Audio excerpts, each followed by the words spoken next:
Guys, welcome to my YouTube channel. ನಿಮಗೋಸ್ಕರ ಒಂದು simple ಆಗಿರೋ ರೆಸಿಪಿ ತೊಗೊಬಂದಿದ್ದೀನಿ ಇವತ್ತು. ನೀವೆಲ್ಲರೂ ಟ್ರೈ ಮಾಡಿಬಿಟ್ಟು ಹೇಗಿದೆ ಅಂತ ಕಮೆಂಟ್ಸಲ್ಲಿ ನಂಗೆ ತಿಳಿಸ್ಬೇಕು, ಓಕೆನಾ.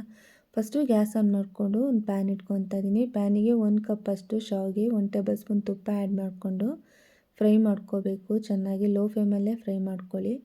ನಿಮಗೆ ಶಾಪಲ್ಲೇ ಸಿಗುತ್ತೆ ಬೇಕಾದ್ರೆ ರೆಡಿ ರೋಸ್ಟೆಡ್ ಶಾವಿಗೆ ಅಂತ, ಅದನ್ನು ತಂದ್ಕೊಳ್ಬೇಕಾದ್ರೆ ಡೈರೆಕ್ಟಾಗಿ ಪಾಯಸ ಮಾಡ್ಕೊಬೋದು. ಫ್ರೈ ಮಾಡ್ಕೋಬೇಕು ಅನ್ನೋ ಅಗತ್ಯ ಏನಿಲ್ಲ.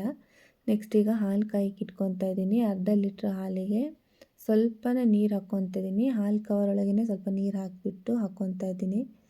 ನೆಕ್ಸ್ಟು ನಾನು ಏನು ಅಳತೆಗೆ ಶಾವಿಗೆ ತೊಗೊಂಡಿದ್ದೀನಿ ಅದೇ ಕಪ್ಪಲ್ಲಿ 3/4 ಕಪ್ಪಷ್ಟು ಸಕ್ಕರೆ ಆ್ಯಡ್ ಮಾಡಿಕೊಂಡು ಹಾಲನ್ನ ಚೆನ್ನಾಗಿ ಕುದಿಸ್ಕೊತಾ ಇದ್ದೀನಿ. ಹಾಲು ಇಲ್ಲಾಂದರೆ ಹಸಿ ಸ್ಮೆಲ್ ಬರುತ್ತೆ. ಸೊ ಹಾಗಾಗಿ ಚೆನ್ನಾಗಿ ಕುದಿಯೋ ತನಕ ವೆಯ್ಟ್ ಮಾಡಬೇಕು. ಅರ್ಜೆಂಟ್ ಮಾಡಿಬಿಟ್ಟು ಪಾಯಸ ಮಾಡೋಕ್ಕೆ ಹೋಗಬೇಡಿ.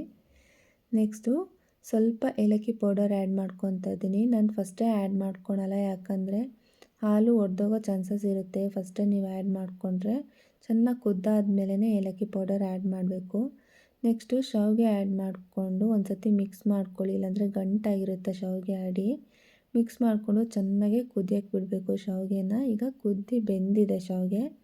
ಈಗ ಚಿಕ್ಕದೊಂದು ಪ್ಯಾನ್ ತೊಗೊತಾ ಇದ್ದೀನಿ. ಪ್ಯಾನಿಗೆ 2 ಟೇಬಲ್ ಸ್ಪೂನ್ ತುಪ್ಪ, ಗೋಡಂಬಿ ದ್ರಾಕ್ಷಿ ಆ್ಯಡ್ ಮಾಡ್ತಾಯಿದ್ದೀನಿ. ನೀವು ಬೇಕಾದ್ರೆ ಎಕ್ಸ್ಟ್ರಾ ಡ್ರೈ ಫ್ರೂಟ್ಸ್ ಕೂಡ ಆ್ಯಡ್ ಮಾಡ್ಕೊಬೋದು.